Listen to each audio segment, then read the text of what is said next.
If B plus C minus A by A और C plus A minus B by B, A plus B minus C by C are in A P, then prove that 1/a 1/b 1/c are also in A P.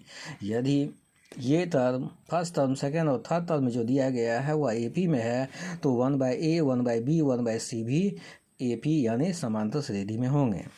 तो ए P के गुण का उपयोग करते हैं। समांतर श्रेणी के प्रत्येक पदों में किसी संख्या से ऐड करने पर या किसी से भाग करने पर और गुणा करने पर घटाने पर ए पी ही प्राप्त होता है। इस गुण के आधार पर हम इस क्वेश्चन को हल करते हैं। Since B plus C minus A by A, C plus A minus B by B, A plus B minus C by C are in A P. इसलिए अब इसे A plus B plus C पुरा देते हैं।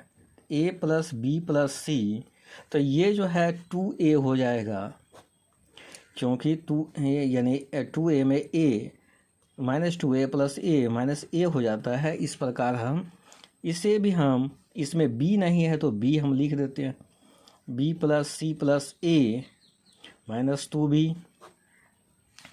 इसमें c नहीं है a plus b में तो c लगा देते हैं, a plus b plus c। तो c लगाने के बाद जो है माइनस 2c हो जाएगा by a will in A P, ये भी ए पी में है।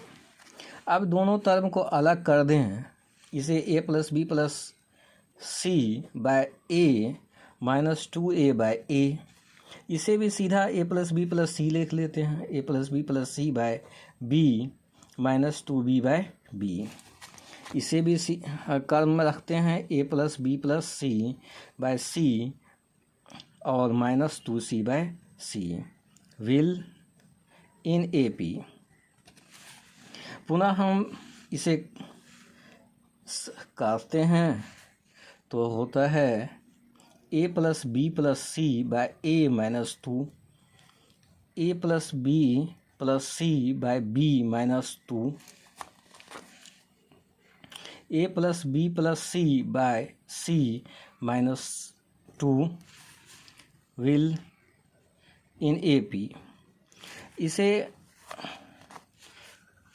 2 को हटाने के लिए हम प्रत्येक टर्म में प्लस 2 ऐड कर देते हैं,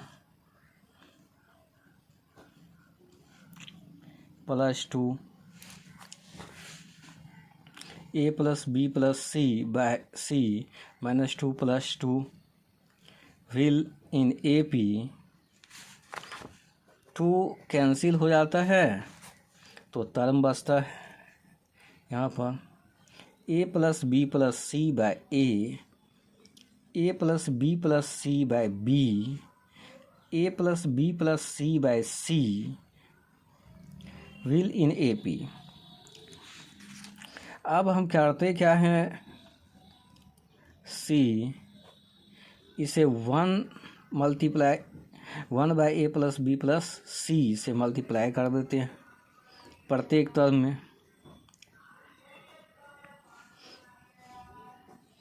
A plus B plus C, A plus B plus C by C multiply A plus B plus C.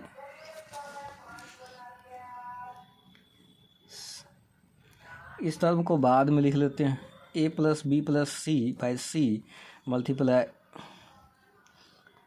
Will in A P. ये टर्म कट जाता है तो प्रूव हो जाता है 1/a 1/b 1/c are also in A P proved.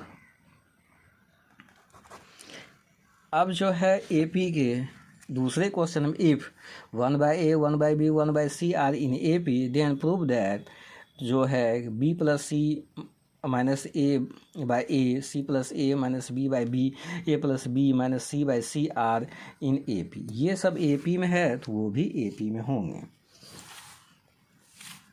ऐसा प्राप्त करने के लिए हम करते क्या हैं, AP की प्रॉपर्टीज का उपयोग करते हैं। 1/A, 1/B, 1/C are in AP। सब में A plus B plus C से मल्टीप्लाई कर दिए हैं। सब टर्म में A plus B plus C by C are in AP। ये तीनों टर्म में A plus B plus C से मल्टीप्लाई हो गया है। अब जो है बाय A सभी टर्म में 2 सब्सट्रैक्ट कर देते हैं। C by B minus 2, A plus B by C minus 2 will in AP। और मैं A plus B plus C minus 2A, A plus B plus C minus 2B, A plus B plus C minus 2C will in AP। तो यहाँ पर B plus C minus A बचता है। यहाँ पर B जाने के बाद A plus C minus B बचता है। इसमें C जाने के बाद A plus B minus C by C will in AP। Hence सही क्रम रखने पर A plus C minus A by A, इसे सीधा तरीका से रखने पर C plus A minus B by B और A plus B by minus C by C are also in AP proved. इस प्रकार प्रूव हुआ। Thanks for watch regularly.